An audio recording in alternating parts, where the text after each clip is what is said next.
महाराजांचा राज्याभिषेक हा इतिहासातील अत्यंत महत्वाचा भव्य दिव्य असा क्षण होता आणि त्या क्षणाचा एकमेव समकालीन साक्षीदार म्हणजे ब्रिटिश अधिकारी हेनरी ऑक्सेंडन ह्या अधिकाऱ्यानं प्रत्यक्ष राज्याभिषेक सोहळा अनुभवला असून त्यानं तो आपल्या दैनंदिन डायरीमध्ये लिहून देखील ठेवलाय.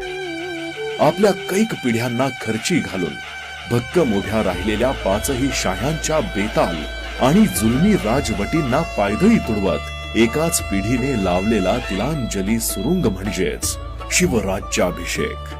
तळपत्या सूर्याला नजर मिळवण्यासाठी स्वाभिमानी सह्याद्रीनं उंचावलेली मान म्हणजेच शिवराज्याभिषेक.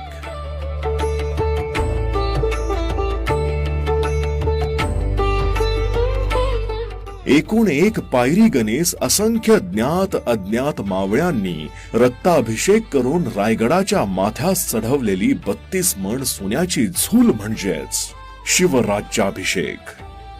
सकल रयतेच्या राजाचा सप्तसिंधूंनी होत असलेला अभिषेक हा फक्त अभिषेक नसून ती होती अनंत तपांची फळास आलेली पुण्याई.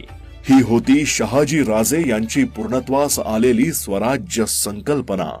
आणि हा होता मा साहेब जिजाऊंनी पदर पसरून साश्रू डोळ्यांनी मागितलेल्या साकड्याला आई तुळजा भवानीनं दिलेला कौल. दाही दिशांनाच नव्हे तर 7 समुद्रापार वाजलेला या राज्याभिषेक सोहळ्याचा डंका छत्रपतींच्या सामर्थ्याची साक्ष देत होता.